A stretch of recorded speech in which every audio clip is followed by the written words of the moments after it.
Hey, it's Rob from Dowdle Family Farms. We're in the first paddock of our new pig paddock designs out here in the woods.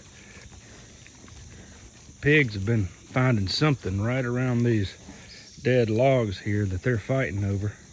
They're having a blast. They've got a full feeder of feed. Well, there's a few 100 pounds in it. It's not completely full, but they've got plenty of feed.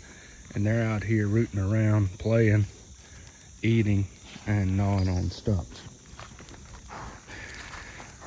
So in this video, I'll show you a very brief introduction into how we manage the trees, what trees we keep in this forested paddock, and which trees we get rid of.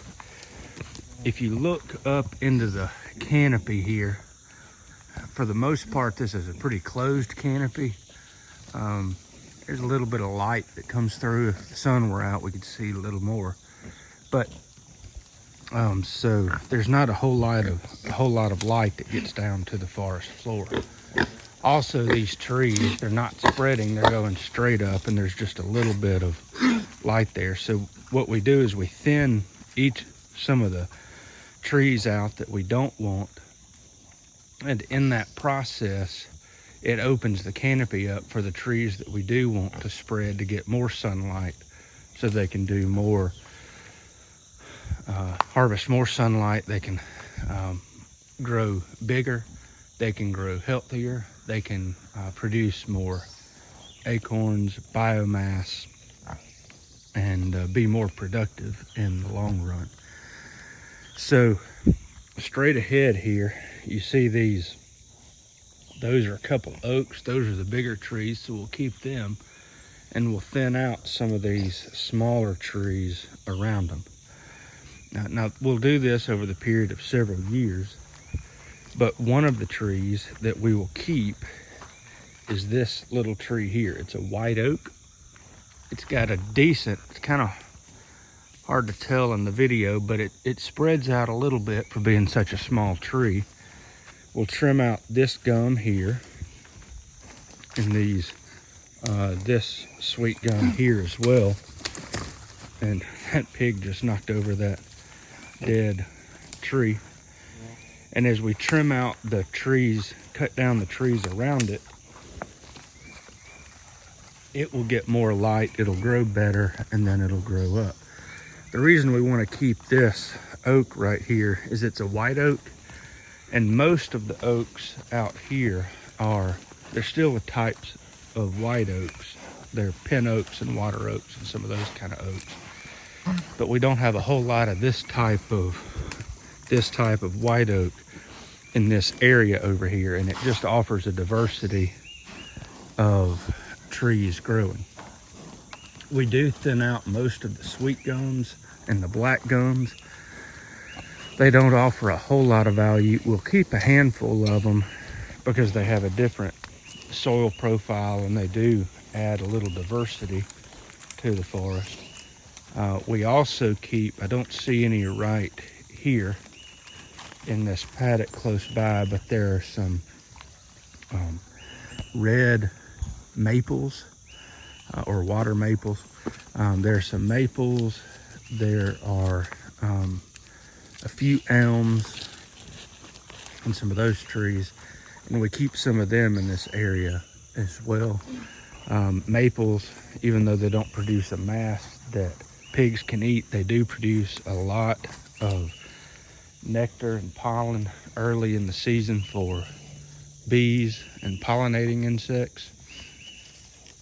And elms, we don't have a whole lot of use for an elm, but they do offer a little diversity, so an elm here or there does not hurt anything. But anyway, this is how we decide which trees we keep and which trees come down. When we bring down the trees that are the smaller trees, and when we select for better trees, what we find is that over time, the forest will produce a whole lot more biomass. It'll put more carbon into the soils and everything else.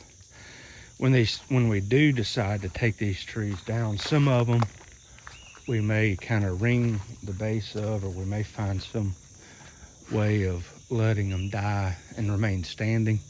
It provides good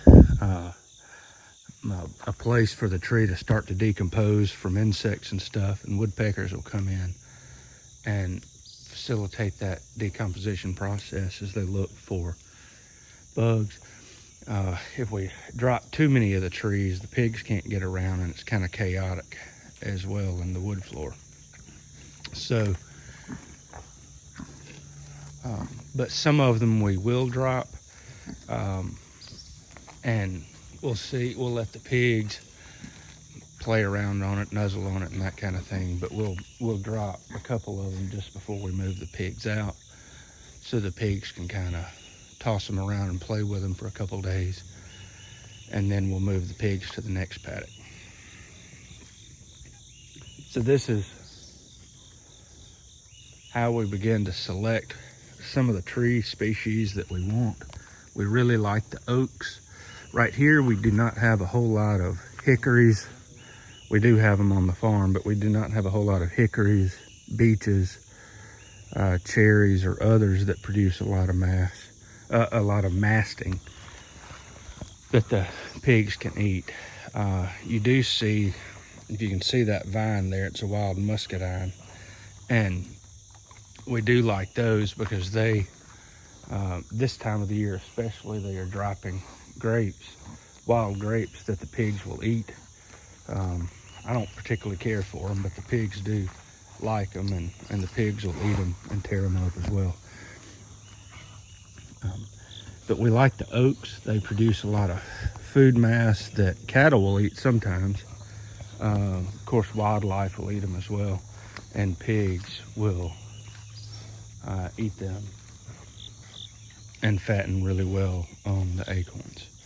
So this is how we are managing our forest, how we're using the pigs to kind of slowly thin out the forest, open the canopy up, and make it far more productive.